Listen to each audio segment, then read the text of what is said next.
حسین چراغ ہدایت ہے۔ کسی بھی امام کے لیے ایسے جملے استعمال نہیں ہوئے جیسے امام حسین کے لیے استعمال ہوئے، حالانکہ 12 کے 12 چراغ ہدایت ہیں، لیکن پروردگار عالم نے جو وجود امام حسین کو خصوصیت عطا کی وہ کسی بھی امام کو خصوصیت عطا نہیں کی، کہ کسی بھی معصوم کا غم اس طرح نہیں منایا جاتا جس طرح امام حسین کا غم منایا جاتا ہے۔ ہر معصوم پہ مصیبتیں آئیں، مشکل وقت آیا، لیکن اپنے آخری وقت میں یہ جملے زباں پہ ہوتے تھے، لا یوم کا یوم کا یا ابا عبداللہ، کہ جیسا آپ پر دن گزرا ایسا کسی پہ دن نہیں گزرا ہمارے جد ابا عبداللہ۔ امام حسن کے جگر کے ٹکڑے ٹکڑے ہو گئے، اور خود امام حسین پہنچے اپنے بھائی کے بدن پر، تو کیا دیکھا امام حسن نے کہ مولا حسین گریہ کر رہے ہیں، اور کہا جیسے گریہ کرتے ہوئے دیکھا تو کہا حسین تو مجھ پہ رو رہا ہے، میں سوچ رہا ہوں تجھ پہ حسن کس طرح سے آ کر روئے گا۔ کہا میری مصیبت کیا ہے آپ کی مصیبت کے سامنے؟ تو خدا نے خصوصیت دی امام حسین کے وجود کو، خصوصیت دی وجود معصوم کو، اور اس خصوصیت کے پیچھے پروردگار عالم کی حکمت شامل تھی، کیونکہ اللہ جانتا تھا کہ میرا نبی بھی آخری ہے، اس کے بعد کسی نبی نے نہیں آنا۔ اللہ جانتا تھا کہ 11 اماموں کے بعد 12ویں سرکار کو پردے غیب میں چلے جانا ہے، تو اب جب تک ظہور ہو، 1400 سال ابھی تک ہو چکے، اور اللہ جانتا ہے کہ اس معاشرے میں کوئی نبی نہیں ہے، کوئی امام نہیں ہے، تو خدا کیا لوگوں کو بے آسرا چھوڑ دے گا؟ اور کل قیامت کے دن لوگوں کو اٹھایا جائے، جناب گمراہ کیوں ہوئے تھے، تو یہی کہیں گے نا کوئی نبی نہیں تھا، یہی کہیں گے نا کوئی امام نہیں تھا، کہ خدایا تم نے کوفے والوں کے لیے امام بھیجا، بصرے والوں کے لیے امام بھیجا، وہ جاتے تھے معصوم کی دعوت حق کو سنتے تھے، تب لبیک کہتے تھے۔ ہم ایک ایسے ظلمانی زمانوں میں جہاں دیکھو گمراہی، جہاں دیکھو نسلوں کو بے دین بنایا جائے، تو اللہ نے ایک بندوبست کیا، اور وہ بندوبست ہوا شہادت ابا عبداللہ الحسین سے۔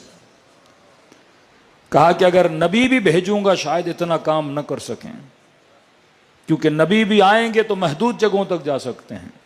ایک نبی ایک وقت میں ایک شہر میں 1,00,000 نبی بھی بھیج دے تو 1,00,000 بستیاں 1,00,000 شہر میں جا سکتے ہیں، لیکن خدا نے کہا ایک ایسا بندوبست کروں گا کہ دنیا کے گھر گھر میں فرش ہدایت لگے گا۔ آج دنیا کا کون سا کونا ہے جہاں فرش ازاں نہیں ہے؟ آج ہمیں جو کچھ مل رہا ہے تو کہاں سے مل رہا ہے؟ فرش ازاں سے۔ ورنہ آپ کو کیا فکر اپنے بچوں کی؟ کسی نے بچے اسکول کے حوالے کر دیے، کسی نے یورپ کے حوالے کر دیے، کسی نے کہیں کے حوالے کر دیے، ہم تو مال دنیا کے پیچھے۔ ہمیں تو یہ فکر ہے کہ اتنا کمائیں کہ رات کو روٹی ہو گھر میں، بچوں کا پیٹ پال سکیں، کیونکہ حالات اتنے بگڑ چکے کہ ہر انسان کس تقودوں میں لگا ہوا ہے، یا تجارت کی تقودوں میں، یا مال جمع کرنے کی تقودوں میں، گھر پرانا ہے اسے نیا کر دوں، کپڑے اپنے بچوں کے لیے لینے ہیں، سواری میرے پاس نہیں ہے لینی ہے، اور ایسے ملک میں جہاں گرمی، لوڈ شیڈنگ، تو خرچے انسان کے اور زیادہ، تو بحالت مجبوری انسان کا سب سے زیادہ ٹائم کس پہ لگ جاتا ہے؟ دنیا پہ لگ جاتا ہے۔ اب بچوں کو پڑھانا ہے تو اسکول بھیج دیا، بچی کو پڑھانا ہے تو کالج بھیج دیا، اب جہاں جہاں یہ بچہ جا رہا ہے وہاں وہاں اسے گمراہ کیا جا رہا ہے، اسے دین سے دور کیا جا رہا ہے، اسے خدا سے دور کیا جا رہا ہے۔ موبائل اٹھائے تو گمراہی، ٹی وی دیکھے تو گمراہی، کسی کی دوستیوں میں آ جائے تو گمراہی۔ اب اس سارے گمراہی کے سسٹم میں جہاں مجھے بھی میرے بچوں کی فکر نہیں ہے، وہاں خدا کو تیرے بچوں کی فکر تھی، اور انہیں فرش عزا حسین ابن علی پہ بلایا۔ آج کون نسلوں کو تربیت دے رہا ہے؟ یہ فرش عزا حسین ابن علی۔ کتنی فضیلت ہے امیر المؤمنین کی، لیکن اگر آپ نے علی کو جانا اور پہچانا تو کس کی وجہ سے؟ حسین ابن علی کی وجہ سے۔ آپ نے 5ویں امام کو، 6ٹھے امام کو، 7ویں امام کو، 8ویں امام کو پہچانا تو کس کی وجہ سے؟ حسین ابن علی کی وجہ سے۔ آپ نے نماز کو جانا، آپ نے توحید کو جانا، آپ نے حج و زکوٰۃ و خمس کو جانا تو کس کی وجہ سے؟ حسین ابن علی کی وجہ سے۔ آج آپ خندق جانتے ہو، خیبر جانتے ہو تو کس کی وجہ سے؟ حسین ابن علی کی وجہ سے، کیونکہ میرے بچے نے جہاں خیبر سنی وہ منبر حسین تھا، جہاں سے ولایت علی سنی وہ منبر حسین تھا، جہاں سے نبوت کے تعریف سنے وہ منبر حسین تھا۔ تو ہمیں جو کچھ مل رہا ہے وہ کہاں سے مل رہا ہے؟ فرش عزا حسین ابن علی سے مل رہا ہے۔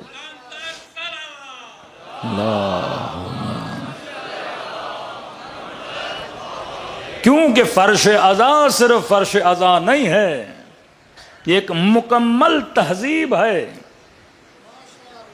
اگر کربلا صرف واقعے کا نام ہوتا تو واقعہ میسج کر کے بھی بتا سکتے ہو، واقعہ SMS کر کے بھی یاد دلا سکتے ہو کہ جناب آج نواز رسول کی شہادت کا دن ہے۔ اگر صرف واقعہ منانا ہوتا تو اخبار میں اعلان ہو جاتا کہ آج شہادت رسول کا دن ہے، مسلمانوں یاد رکھنا، کبھی بھول نہ جانا۔ لیکن کہا ایسے نہیں مناؤ کہ صرف بچوں کو یاد دلاؤ، کہ نہیں، فرش کا بندوبست کرو، ممبر کا بندوبست کرو، ذکر کا بندوبست کرو، کالا لباس پہنو، اس ترتیب سے مرثیہ پڑھو، اس ترتیب سے نوحہ پڑھو، پھر ماتم حسین کرو، پھر عاشورہ کا جلوس نکالو، پھر جلوس بھی ایسے نہیں کہ لوگ نکلیں، پورا اہتمام کرو، جس جلوس میں علم بھی ہے، جس میں تعزیہ بھی ہے۔ پھر یہ نہیں کہ اکیلے جاؤ، اپنے بچوں کو لے کر جاؤ۔ یہ حسین ابن علی کمپلیٹ ایک تہذیب اور تمدن کو خلق کر رہے ہیں، ایک ایسا معاشرہ جو یک رنگ معاشرہ ہو۔ کیوں آپ کالا لباس پہنتے ہیں؟ کیونکہ مولا چاہتے ہیں آپ کا رنگ کیا ہو جائے؟ ایک جیسا رنگ ہو جائے، تاکہ دنیا کو پتا چلے، اظہار وجود کرو کہ کوئی ایسی قوم ہے جن کی خاص عادتیں ہیں۔ آپ سارے مسلمانوں میں الگ لگتے ہو کیونکہ حسین کے چاہنے والے ہو۔ آپ کو مخصوص بنا دیا اہل بیت علیہ الصلوۃ والسلام نے۔ آپ کے بچوں کی فکر، آپ کا طرز و طریقہ، آپ کی محبت، آپ کی نفرت سب سے الگ ہے۔ آپ اس سے نفرت کرتے ہو جو قابل نفرت ہے، آپ اس سے محبت کرتے ہو جو قابل محبت ہے۔ آپ ظالم کو ہمیشہ ظالم بولتے ہو۔ آپ کی نسلیں صرف گھر میں بیٹھ کے نہیں بولتی کہ ہم بہادر ہیں، یہ میدان میں لڑنا بھی جانتی ہیں، یہ کھڑا ہونا بھی جانتی ہیں۔ دیکھو اگر اعلان ہو جائے کہ عاشورہ کا جلوس نکلنے نہیں دیا جائے گا، کہاں کھڑا ہوگا شیعہ؟ جان دے دے گا، لیکن حسین کے جلوس کو نکالے گا۔ تو امام حسین نے آپ کو کیا بنایا؟ ریزسٹنس پاور دیا کہ انسان اگر کوئی ظلم کرے، تمہارے حق کو غصب کرے، تو اس کے سامنے کیا ہو جاؤ؟ ڈٹ کے کھڑے ہو جاؤ۔ تو حسین نے بہادری کا درس دیا۔ حسین نے صرف بہادری کا نام نہیں لیا، آپ کی نسلوں میں بہادری کا جذبہ پیدا کیا۔ تبھی دشمنان اسلام جب اسلام کے مقابلے میں آتے ہیں، وہ سارے مسلمانوں کو ایک آنکھ سے نہیں دیکھتے۔ بارہا مجالس میں کہہ رہا ہوں، کتنے مسلمان ملک ہیں لیکن دشمنی ایک ملک سے۔ ہاں، بڑے بڑے جہاز بھیج دیے، ایٹم بم کی دھمکیاں، صفحہ ہستی سے مٹانے کی دھمکیاں، ہم یہ کر دیں گے، ہم وہ کر دیں گے۔ تو کبھی نسل کو سوچنا تو چاہیے، ایک سے دشمنی کیوں؟ ایک ہی سے بغض کیوں؟ بھائی اگر مسلمانوں سے بغض و دشمنی ہو تو پھر سب سے ہونی چاہیے، لیکن جب دیکھو تو ایک سے دشمنی۔ ہر نمازی نماز پڑھے دشمنی نہیں، لیکن یہاں شیعہ نے نماز پڑھنا شروع کر دی تو دشمنی شروع ہو جاتی ہے۔ کسی کی مسجد پہ گولیاں نہیں برسائی جاتی، شیعوں کی مسجدوں میں مارا جاتا ہے۔ تو سوال یہ ہے کہ اس ایک سے دشمنی کیوں؟ ہاں، اگر دشمنی اس وجہ سے ہے کہ یہ ملک اسلامی ہے تو اسلامی تو ہم بھی ہیں، اسلامی تو بنگلہ دیش والے بھی ہیں، اسلامی تو ملیشیا والے بھی ہیں، اسلامی تو سعودی عرب والے بھی ہیں، لیکن ان سارے اسلامیوں سے مسئلہ نہیں، ایک اسلامی سے مسئلہ ہے۔ تو مطلب دشمن بھی جب تیرے اسلام کو دیکھتا ہے وہ تمہیں ایک جیسا نہیں سمجھتا، اس کی نظر میں بھی دو طرح کے اسلام ہیں۔ ایک اسلام وہ جو سقیفے کے بعد بنا، وہ جو مفتی ممبروں سے بتاتے ہیں۔ ایک اسلام وہ جس میں عقل و عقلانیت نہیں ہے، ایک اسلام وہ جس کے اندر حکمت نہیں ہے، ایک اسلام وہ جو ظالم کے سامنے جھکنا سکھاتا ہے، دوسرا اسلام وہ جو حسین کی طرح ظالم کے سامنے ڈٹ کے کھڑا رہنا سکھاتا ہے۔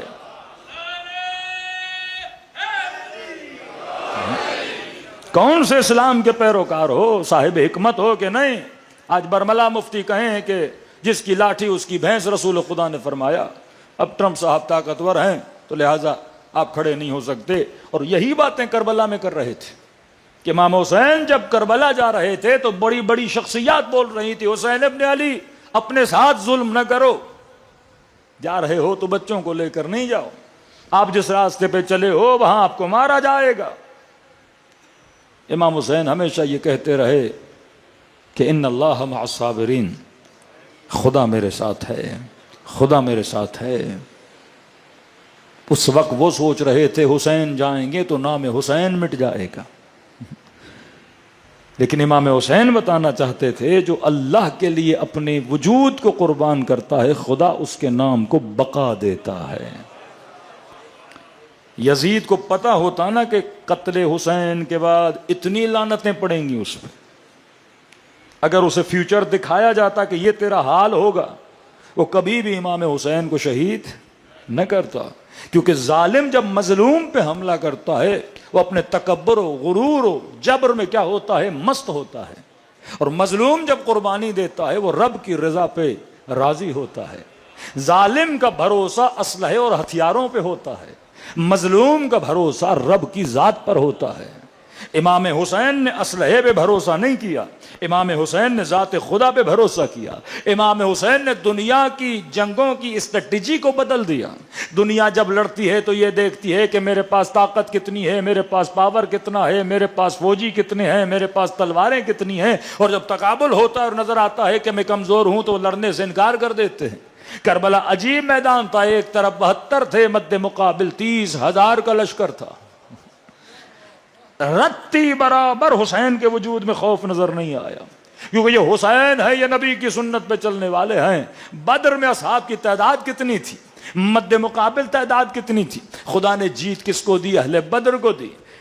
کبھی بھی تعداد کو نہیں دیکھا کرو۔ جب علی اکبر میدان میں جا رہے تھے کہ بابا بس اتنا بتائیے کہ ہم حق پر ہیں یا نہیں ہیں، کہ بیٹا ہم حق پر ہیں، کہ بابا جب حق پر ہیں تو نہ دشمن کی تعداد کو دیکھا جاتا ہے، نہ موت سے کبھی گھبرایا جاتا ہے۔ اصل یہ ہے کہ آپ حق پر ہو کہ نہیں۔ اب مد مقابل کے پاس اسلحہ ہے، پاور ہے، فوجیں ہیں، طاقت ہے، میڈیا ہے، سب کچھ اس کے پاس ہو، لیکن کہ اگر تو اللہ کی ذات پہ بھروسہ کرے گا اور حق پہ ڈٹ جائے گا تو حضرت ابراہیم کو کہا کہ علیک الاذان وعلی البلاغ، ابراہیم تیرا کام ہے میرے پیغام کو پہنچانا، میرے پیغام کی دعوت دینا۔ اب اللہ کا کام ہے تمہارے پیغام کو دنیا کے کونے کونے تک، مومنوں کے دلوں تک پہنچانا۔ حسین کا کام تھا کربلا میں باطل کے سامنے کھڑا ہونا، اللہ کا کام تھا کہ گلی گلی اور کوچے کوچے میں حسین کے نام کو بلند کرنا۔ یہ ہے وعلی ال۔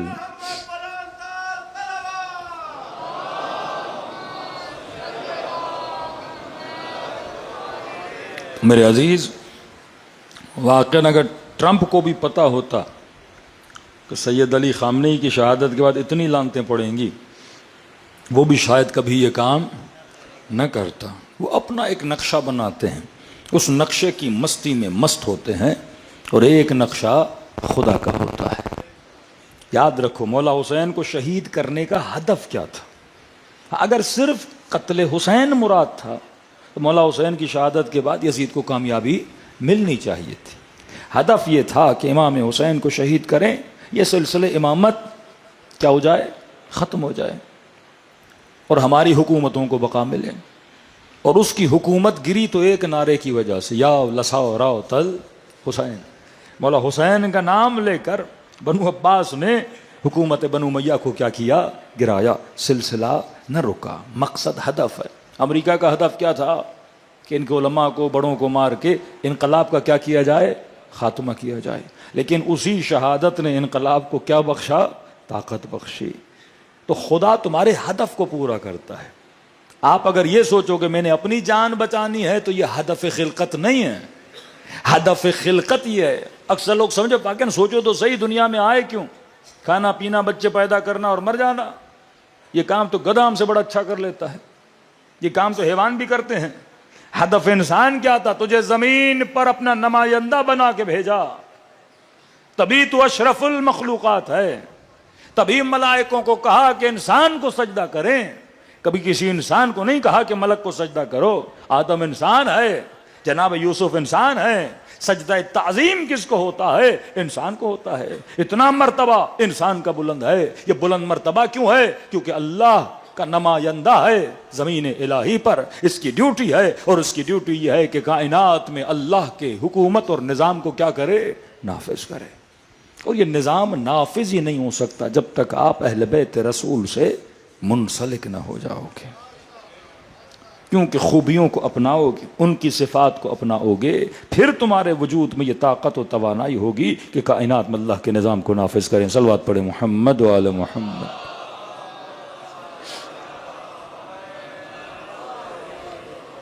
دوسری بات، شاید بعض لوگ کہیں کہ نہیں بھائی، خلقت انسان کا مقصد تھا کہ انسان عبادت کرے، تو کیا ضرورت ہے اہل بیت کو ماننے کی؟ ہم اچھے انسان بن کے رہیں گے، ہم کسی کو تکلیف نہیں دیں گے، ہم کسی کا مال نہیں کھائیں گے، اور ہم نمازیں بھی پڑھیں گے، ہم عبادت بھی کریں گے، تو کیا خدا جنت میں نہیں بھیجے گا؟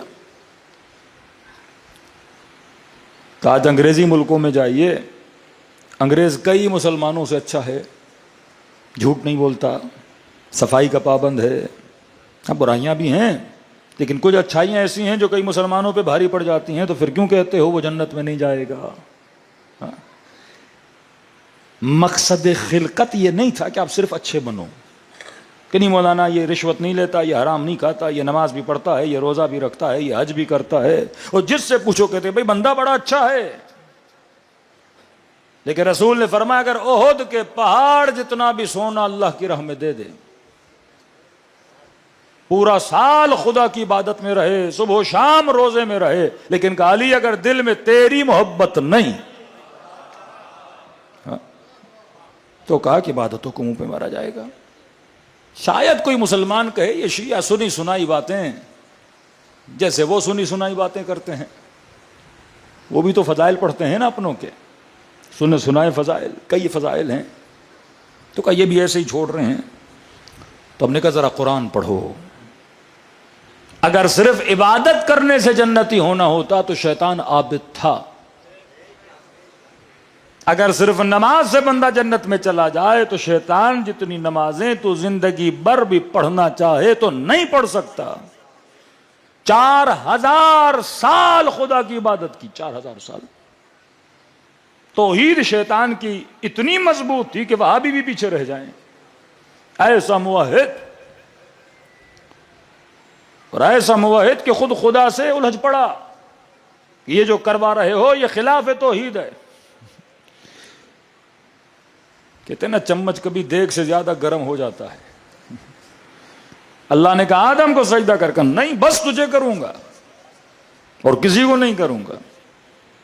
اب کیا شیطان اور خدا کی ضد چل رہی تھی کہ اتنا اچھا بندہ نماز بھی پڑھ رہا ہے، عبادت بھی کر رہا ہے، اور یہ بھی بول دیا خدا کو کہ پروردگارا ایسی تیری عبادت کروں گا کہ اس سے پہلے کسی نے تیری عبادت ایسی نہ کی ہو، لیکن تیرے علاوہ میں کسی اور کو سجدہ نہیں کروں گا۔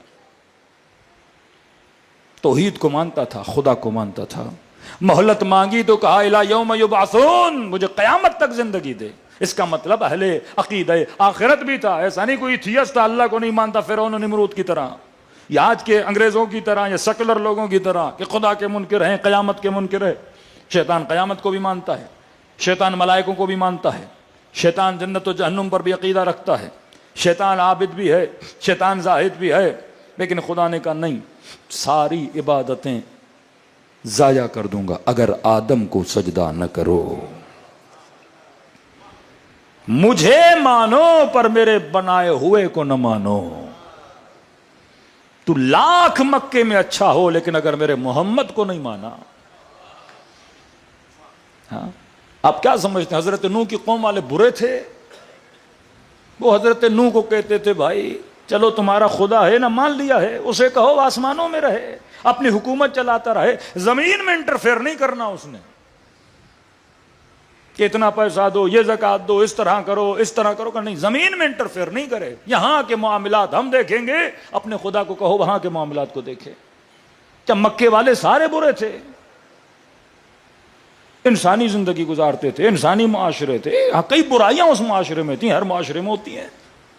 اب اچھے سے اچھا فرد بھی مکے میں ہو لیکن اگر محمد کو نہ مانے کہ جہنم میں چلا جائے گا۔ کہ میرا ادب کرتے ہو؟ شیطان نے کہا جی ادب کرتا ہوں. احترام کرتے ہو؟ کرتا ہوں. کہ میرے ادب کے ساتھ ساتھ میرے ولی کا ادب بھی تیرے اوپر لازم ہے. یہ سجدہ عبادت نہیں، یہ سجدہ تعظیم ہے. جب تک میرے ولی کا ادب و احترام نہیں کرو گے. اب سوال ہے ولی کا ادب اور احترام کیوں کروں جب میں خدا کو مانتا ہوں؟ وہابی کہتے ہیں نا اللہ کا نام لو. الیاذ باللہ رسول تو صرف پوسٹ مین تھے، وہاں سے پیغام لائی یہاں لا. آپ مسلمان سارے مصطفیٰ کو چپک گئے ہو، جوتیوں کو چپک گئے ہو، رسول کی زری کو چپک گئے ہو، رسول کے بالوں کو چپک گئے ہو. کبھی بھئی رسول آئے تھے اللہ کو منوانے، منوا لیا، ختم. جیسے ایک بڑے بھائی کا احترام واجب ہے، ایسے رسول کا احترام واجب ہے. اب بار بار مصطفیٰ کے پیچھے کیوں لگتے ہو؟ تو یہ باتیں اللہ کو سمجھاؤ نا کہ شیطان اللہ کو تو مان رہا ہے، عبادت تو کر رہا ہے. اللہ نے کہا نہیں، میری تعظیم کے ساتھ ساتھ آدم کی تعظیم بھی کرنی پڑے گی. میرے سامنے جھکتے ہو، میرے نبی کے کلام کے سامنے بھی جھکنا پڑے گا. وَسَلِّمُوا تسلیما، سر ہمیں تسلیم کرو. جب تک محمد کا احترام نہیں، میرے بنائے ہوئے کا احترام نہیں، میرا احترام نہیں. سوال ہے ایسا کیوں ہے؟ فرمایا کیونکہ اللہ کا بنایا ہوا واسطہ فیض الہی ہے. خدا جتنی نعمتیں اور رحمتیں بھیجتا ہے کس کے ذریعے سے دیتا ہے؟ اپنے نبی کے ذریعے سے دیتا ہے. جبرائیل کیا ہے؟ واسطہ فیض ہے نا، وہی کو لے کر آتا ہے. کچھ لوگوں نے جبرائیل کو نہیں مانا. قرآن میں خدا نے لعنت بھیجی ہے ان پر، تو حضرت جبرائیل کو نہیں مانتے. لفظ لعنت ہے، خدا لعنت کرے ان پر جو جبرائیل کو نہیں مانتے. خدا کہتا ہے کیونکہ کیا ہے؟ واسطہ فیض ہے. جب تک واسطہ فیض کو نہیں مانو گے خدا کا فیض نہیں ملے گا. میرے پاس امام غالباً روایت ہے امام محمد باقر علیہ الصلوۃ والسلام.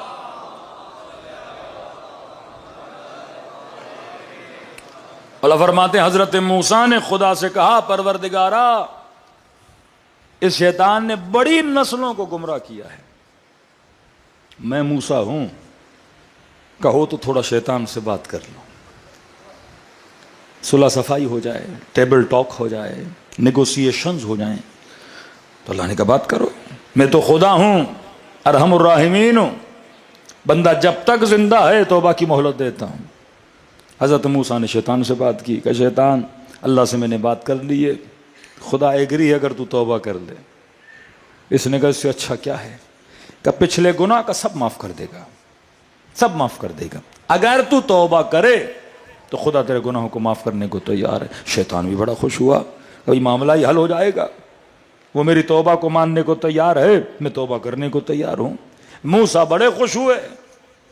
رب موسیٰ کو دیکھ رہے ہیں کیونکہ تو وہ رب ہے نا، وہ تو شیطان کو جانتا ہے.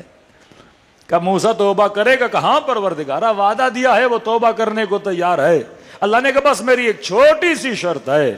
کہ موسیٰ کون سی شرط ہے؟ کہ اگر توبہ کرنا چاہتا ہے کہو آدم کی قبر پہ جائے سجدہ کر کے آ جائے. ہاں؟ اب شاید آپ کے نوجوان سمجھیں کہ یہ خدا اور شیطان کی کوئی ضد ہی چل رہی ہے. وہ کہتا ہے نہیں کروں گا، اور اللہ کہتا نہیں، آدم چلا بھی گیا قبر پہ جاؤ سجدہ کرو. یہ سوچیں وہ وہابی جو کہتے ہیں نبی مر جائے تو تعظیم نہیں ہوتی. خدا کہتا ہے قبر پہ جاؤ اور نبی کی تعظیم کرو. شیطان نے کہا یہ کام میں کرنے کو تیار نہیں ہوں. اللہ نے کہا میں بھی توبہ قبول کرنے کو تیار نہیں ہوں. توبہ تب تک قبول ہی نہیں ہوتی جب تک اللہ کے ولی کی تعظیم نہ کرو. دعا تب تک عرش الہی پہ نہیں جاتی جب تک محمد و آل محمد کی محبت نہ ہو. اصل تعظیم ہے کہ تجھے فیض مل ہی نہیں سکتا. چھوٹا سا اشارہ، وقت کی کمی ہے. کہ اِنَّا أَنزَلْنَاهُ فِي لَيْلَةِ الْقَدْرِ لَيْلَةُ الْقَدْرِ خَيْرٌ مِّنْ أَلْفِ شَهْرٍ. پانچواں فرماتا ہے شیعو جب اپنے مخالفوں سے بات کرو نا کہ ہر زمانے میں معصوم کا ہونا ضروری، اور وہ کہیں یہ نہیں ہے کہ ہر زمانے میں کوئی معصوم ہے، تو فرمایا اس صورت سے، سورہ انا انزلنا سے ان سے مناظرہ کیا کرو اور یہ صورت ان کو لاجواب کر دے گی. اور فرمایا سورہ انا انزلنا کا دوسرا نام ہے سورہ ولایت. فرمایا ہمارے شیعہ کثرت سے نمازوں میں سورہ انا انزلنا پڑھو، چلتے پھرتے سورہ انا انزلنا، کہ مولا اس سے مناظرہ کریں، کہاں معصوم کے وجود کا اس بات اس صورت میں ہے، کہ مولا کہاں پر، کہ آیت نہیں پڑھی تنزل الملائکۃ والروح، اس رات پہ کون نازل ہوتے ہیں؟ سارے ملائک نازل ہوتے ہیں، جبرائیل، میکائیل، اسرافیل، عزرائیل، سارے ملائک الہی، ملائک مقرب اور روح کیا ہوتا ہے؟ نازل ہوتا ہے۔ پہلا سوال کہ ایک رات 1000 مہینوں سے افضل کیوں؟ ہمیشہ ہے پہ نہ سوچا کرو، کیوں پہ جایا کرو۔ راتیں ہیں لیکن خدا ایک رات کو 1000 مہینوں سے، اب 1000 کو ملٹی پلائی کرو ایک مہینے سے تو تقریباً 82 سال بنتے ہیں۔ ایک رات میں عبادت کرنا ایسے ہے جیسے تو نے 82 سال خدا کی عبادت کی۔ اتنا اجر کون دیتا ہے اور کیوں دے رہا ہے خدا؟ شب قدر میں، رسول کے زمانے میں بھی شب قدر تھی، اب یہ نہیں کہ مولا علی کی شہادت ہوئی تو شب قدر پر صلی اس لیے افضل، نہیں، شب قدر تو پہلے بھی ہے۔ اب خصوصیت شب قدر کیا ہے، کیوں اتنا ثواب ملتا ہے؟ کہ یہاں ملائک کیا ہوتے ہیں؟ نازل ہوتے ہیں۔ نازل ہوئے نہیں، نازل ہوتے ہیں۔ اور شب قدر ہر سال آتی ہے، یہ صیغہ مضارع فیوچر کا صیغہ ہے، مطلب ہر سال ملائک کا کیا ہوتے ہیں؟ نازل ہوتے ہیں۔ اب چھوٹا سا سوال ہے بھائی، کہاں نازل ہوتے ہیں؟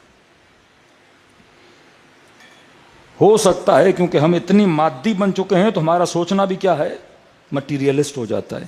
اب میں آپ سے جب کہتا ہوں ملائک نازل ہوتے ہیں تو آپ کے ذہن میں کیا؟ آسمان سے اتریں گے، زمین پر قدم رکھیں گے، بالکل ایسے جیسے کبوتر اوپر زوڑتا ہوا آتا ہے اور زمین پر کیا رکھتا ہے؟ قدم رکھتا ہے۔ ایک تو ملائک جسم نہیں رکھتے کہ وہ زمین پہ پاؤں رکھیں، خلقت ملائک مجرد ہے، نور ہے۔ اب مجرد جب نازل ہوتا ہے تو ایسے نہیں اتر کے آئے اور کہیں پہ جا کے اترے، کیونکہ جسم تو نہیں آپ کو ملائک اپنے پاؤں آ کے زمین پہ، یہ نزول کہاں فرماتے ہیں؟ کہ کیونکہ مجرد ہیں تو جہاں پہ اتریں گے اس کا بھی مجرد ہونا ضروری ہے، وجود مجرد ہے نا، تو یہ کس پہ نزول فرمائیں گے؟ وہ وجود بھی کیا ہونا چاہیے؟ مجرد ہونا چاہیے۔ تبھی خدا قرآن میں کہتا ہے اے محمد، جبرائیل کہاں نازل ہوتا ہے؟ تیرے قلب پہ نازل ہوتا ہے، اور جس قلب پہ اتریں وہ بھی اتنا مضبوط تو ہو جو ملائکوں کے نور و وجود کو برداشت کر سکے۔ ایک جھلک قوم موسیٰ نے دیکھی، جل کر راکھ ہو گئے۔ آج ہے کوئی مفتی، ہے کوئی مولوی جو کہے ملائک میرے اوپر نازل ہوتے ہیں؟ دنیا کا نہ کوئی مفتی یہ کہہ سکتا ہے، نہ کوئی مولوی کہہ سکتا ہے اے ملائکۃ اللہ میرے اوپر نازل ہوتے ہیں۔ تو کم از کم اتنا تو ماننا پڑے گا کوئی قلب مطہر ہے جس پہ آج بھی ملائک نازل ہوتے ہیں۔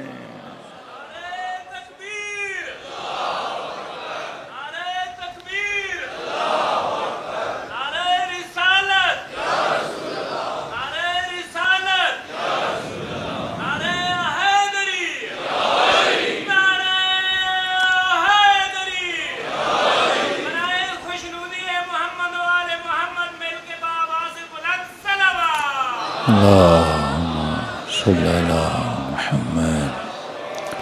کوئی روح ہے مجرد ہے جس پہ ملائکۃ اللہ نزول فرماتے ہیں۔ اب ایک رات 82 سال کے برابر کیوں؟ عبادت تو میں ڈیلی کرتا ہوں۔ ہاں، جب اس رات میں آتے ہو ملائک کس پر نزول فرما رہے ہیں؟ حجت خدا پر۔ رحمتیں کس پہ نازل ہو رہی ہیں؟ حجت خدا پر۔ کرم کس پہ نازل ہو رہا ہے؟ حجت خدا پر۔ اب جب آپ شب قدر میں آتے ہو تو کس کو وسیلہ بناتے ہو؟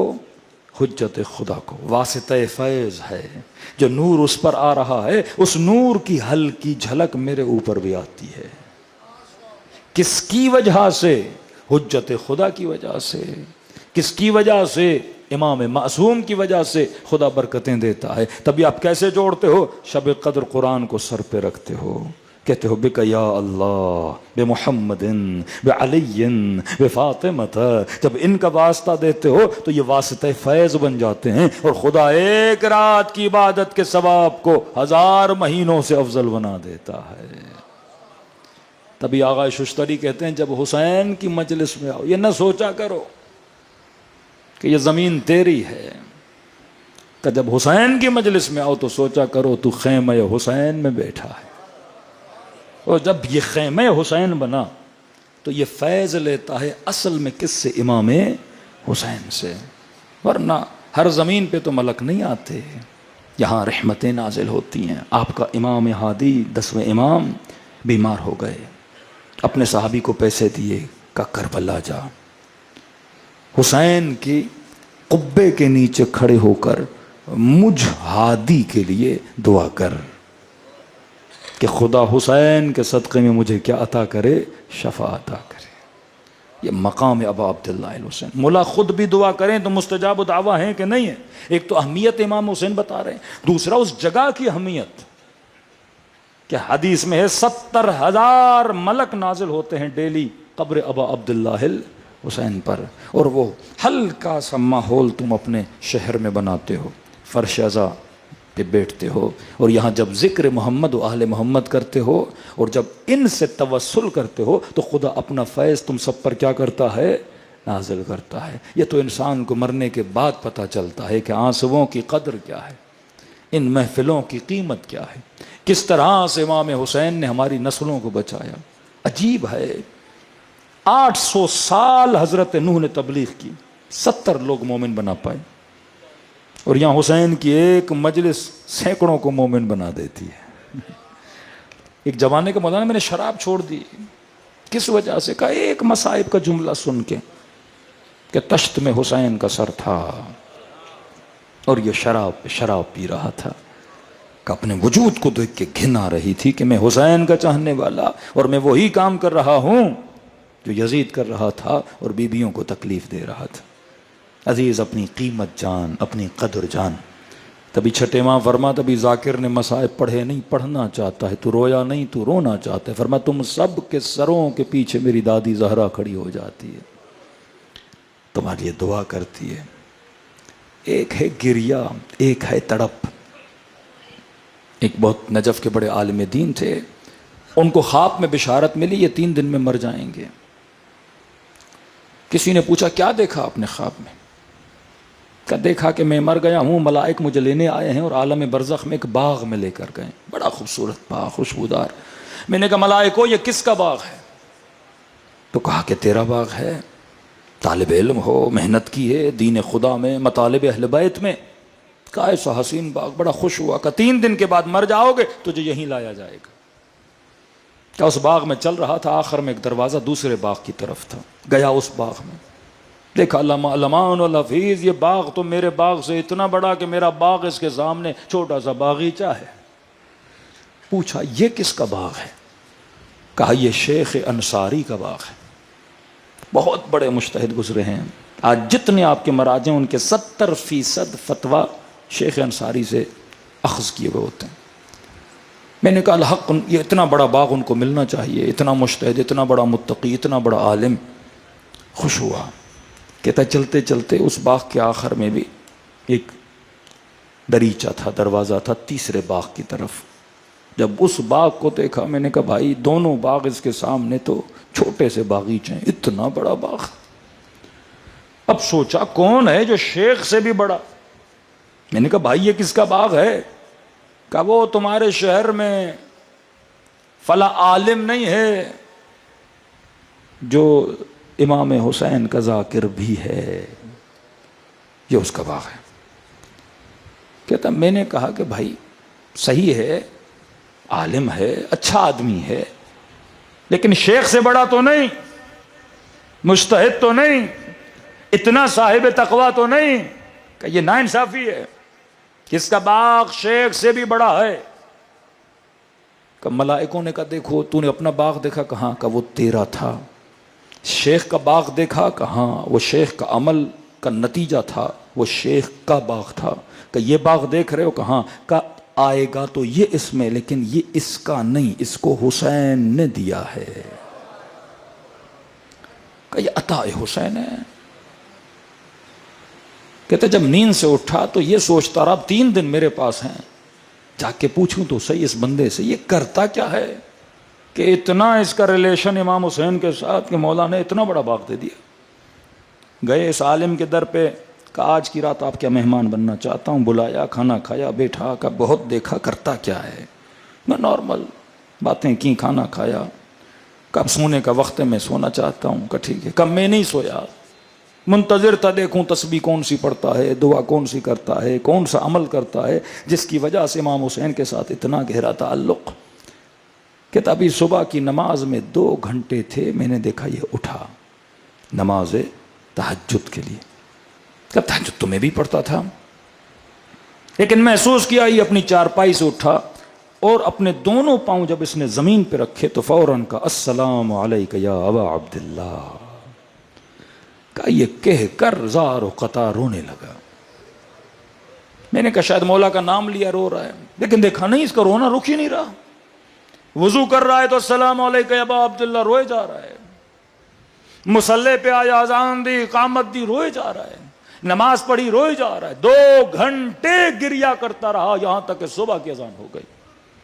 پھر زیارت عاشورہ پڑھی، پھر زار و قطع رو رہا ہے. کہتا میں سمجھ گیا جس کا دل حسین کے لیے اس طرح تڑپتا ہو، کیسے ممکن امام حسین میدان برزخ میں اسے چھوڑ دیں. اگر یہ رابطہ آپ کا اہل بیت کے ساتھ مضبوط ہے نا، یہ رابطہ آپ کو نیک بھی بنائے گا، اچھا بھی بنائے گا، برائیوں سے بچائے گا بھی. جو دل اس طرح حسین کے لیے تڑپتا ہو وہ مرنے کے بعد بھی اکیلا نہیں رہتا. دنیا کو خوش کرتے ہو، ارے خوش ان کو کرو جن کے خوش کرنے سے انسان کی آخرت بنتی ہے. ہاں خود پڑھتے ہو سیدہ شباب اہل جنت، جنت کے جوانوں کے سردار ہیں. جو کچھ ہے وہ ان کے ہاتھ میں ہے. بس ربط، کنیکشن انسان کا مضبوط ہونا چاہیے کہ خلوص سے دل سے مجھ حسین کو سلام کرو، خدا تجھے ثواب زیارت حسین عطا کرے گا. کہ مولا اتنا آسان ہے. فرمایا ایک نشانی ہے جب مجھ حسین کو سلام کرو، اگر نہ چاہتے ہوئے تیری آنکھوں میں آنسو آ گئے مت سمجھنا یہ تیرے آنسو ہیں، حسین نے تجھے تیرے سلام کا جواب بھیجا ہے. دلوں کو کربلا لے جائیں، اس طرح سلام کریں جس طرح زینب کبریٰ نے سلام کیا. اس طرح سلام کریں جس طرح 4 سالہ بچی نے اپنے بابا کو سلام کیا. سب مل کے السلام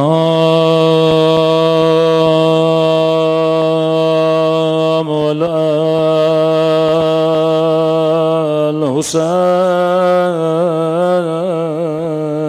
الحسین وعلی علی ابن الحسین وعلی اولاد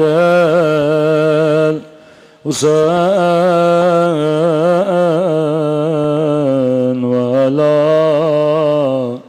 اصحاب الحسین. سب مل کر السلام علی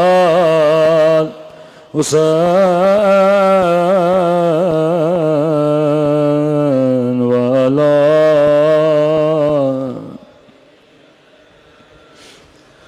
حسین کی صدا بلند ہو وعلی اولاد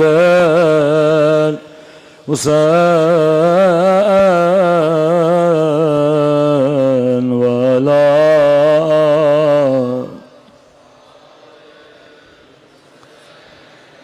میرا سلام ہو ننھے سے رخساروں پہ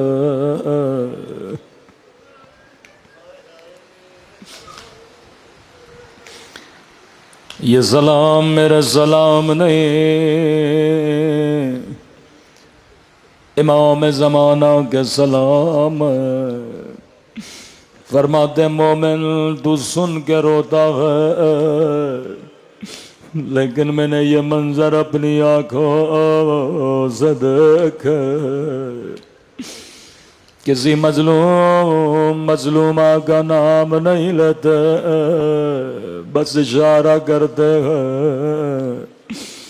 فرمایا میرا سلام ہو ان ننھے سے رخساروں پہ، اللہ جانے یہ رخسار علی اصغر کے رخسار ہیں، اللہ جانے یہ قاسم کے رخسار ہیں۔ جواب میرے مولا نے خود دیا، میرا سلام ننھے سے رخساروں پہ جن کا رنگ بدلتا رہا، یہ نہیں کا رنگ بدل گیا بلکہ بدلتا رہا۔ کبھی شمر کے تماچوں نے رنگ نیلا کیا، کبھی ظالم کے تماچوں نے رنگ سیاہ کیا۔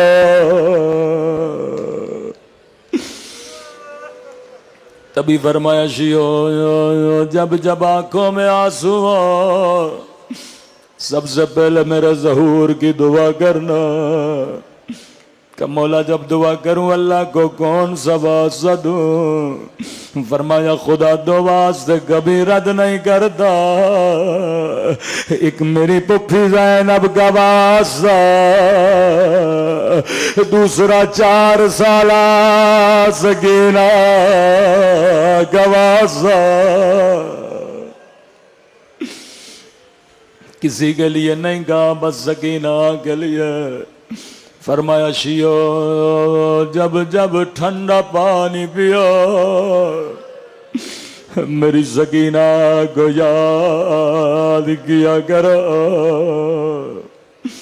وہ ظلم ہوئے جس کی مثال تاریخ میں نہیں ملتی۔ پیار کتنا کرتے تھے مولا، یقیناً ہر باپ اپنی بیٹی سے پیار کرتا ہے، لیکن کہاں ہماری بیٹیاں، کہاں سکینہ؟ کہتے ہیں مسجد میں جا کے ہمیشہ واجب نماز کو ادا کرتے تھے۔ صحابی کہتا ہے کچھ دنوں سے میں نے دیکھا مولا فوراً نماز کے بعد گھر کی طرف روانہ ہوتے ہیں کہ مولا آپ نوافل مسجد میں نہیں پڑھتے؟ مسکرا کر کہا ہاں مومن، اللہ نے مجھے بیٹی عطا کی ہے، میری بچی 4 سال کی ہو گئی ہے، جب جب اذان کی آواز سنتی اپنے کمرے میں 2 مصلے بچھاتی ہے، ایک مصلی اپنے لیے، ایک اپنے غریب الوطن بابا کے لیے۔ مدینے سے مکہ و مکے سے کربلا پورے 10 دن سکینہ خیمے میں 2 مصلے بچھاتی تھی۔ مولا حسین بھی نماز سکینہ کے ساتھ پڑھتے تھے، لیکن عزادارو قیامت کی گھڑیاں تھے۔ جب عاشور کا دن آیا،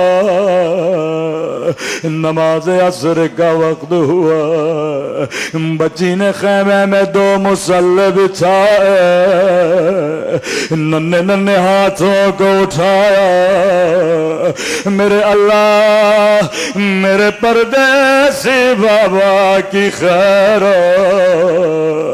ایک بار سکینہ کو بابا کی زیارت کرا لے۔ بچی کو کون سمجھاتا سکینہ اب بابا واپس نہیں آئیں گے؟ روایت کے جملے بڑے سخت ہیں۔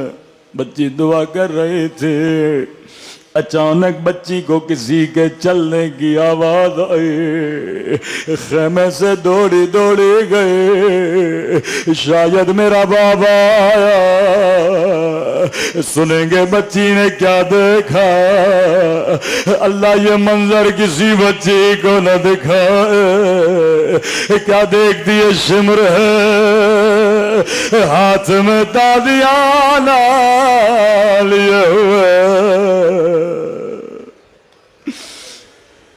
لئی کہتا ہے سکینہ کس کا انتظار کر رہی ہو؟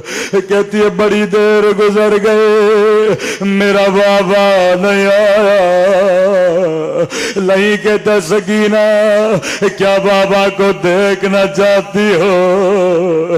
کہتی ہے مجھے بابا کی بڑی یاد آئی ہے، وہ ظلم کیا جس کی مثال تاریخ میں نہیں ملتے۔ راوی کہتا لئی کے ہاتھوں میں حسین کا کٹا ہوا سر تھا، سر کو بچی کی طرف پھینک دیا۔ اے شمر تیرے ہاتھ کٹ جاتے تو کبھی میرے مولا کا سر نہ پھینکتا۔ بچی بابا میرے غریب الوطن بابا، او بابا تیرے گردن کی رگیں کس نے کاٹے؟ او بابا ظالم نے پانی پلایا تھا یا نہیں؟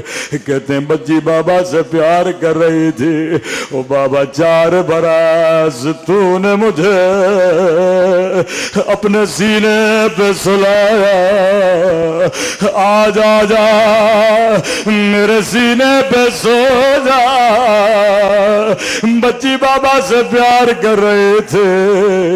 آیت اللہ مظاہری فرماتے ہیں یہاں شمر آگے بڑھا، بچی سے بابا کا سر چھینا، اتنے زور سے تماچے مارے کہ سکینہ بے ہوش ہو گئے۔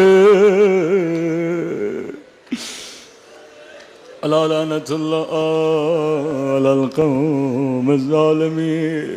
اے خدا تجھے اس بچی کی یتیمی کا واسطہ ہمارے مولا اور آقا امام زمانہ کا ظہور فرما۔